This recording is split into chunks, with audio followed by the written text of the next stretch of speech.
ওয়া আনযির আশীরাতাকাল আকরাবিন যখন নাজিল হলো, বিশ্বনবী সাফা পাহাড়ের চূড়ায় উঠে গেলেন, ডাকতে আরম্ভ করলেন, ও আমার বংশের লোকেরা, ও আমার সম্প্রদায়ের লোকেরা, আমি যদি বলি পাহাড়ের পেছনে একদল ঘোড়সাওয়ার তোমাদেরকে আক্রমণ করার জন্য রেডি হয়ে আছে, ও আমার মক্কাবাসী, আমার কথা তোমরা বিশ্বাস করবা নাকি? সবাই এক বাক্যে বলে দিল, বিশ্বাস করব। সুবহানাল্লাহ। ও আমার মক্কাবাসী, আমি যদি বলি পাহাড়ের পেছনে একদল ব্যাটালিয়ন তোমাদেরকে অ্যাটাক করবে, আমি বললে বিশ্বাস করবা? মক্কাবাসী কি উত্তর দিয়েছিল জানেন?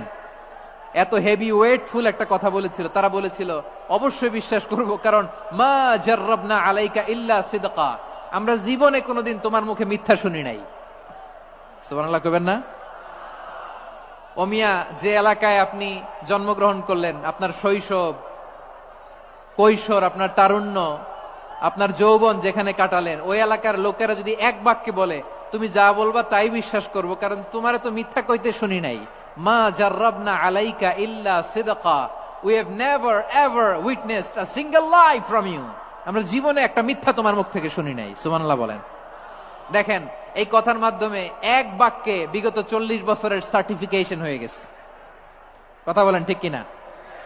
বিগত 40 বছর আমার নবী মক্কায় কেমন লাইফ লিড করেছেন, এক বাক্যে সার্টিফিকেশন, মা জাররাবনা আলাইকা ইল্লা সিদকা।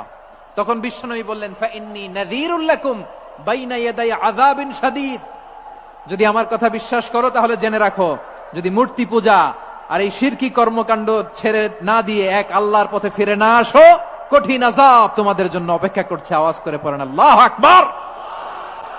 ফাইন্নী নাযীরুল লাকুম বাইনা ইয়াদাই আযাবিন শাদীদ, ভয়ঙ্করতম শাস্তি তোমাদের জন্য অপেক্ষা করেছে, আমি সেই শাস্তির সতর্কতা দিতে এসেছি। তাহলে বিশ্বনবীর আরেকটা বৈশিষ্ট্য, তিনি সতর্কতাকারী। সুবহানাল্লাহ, তিনি সতর্ককারী। উম্মাহকে রিমাইন্ডার দিতে এসেছেন, ওয়ার্নিং দিতে এসেছেন।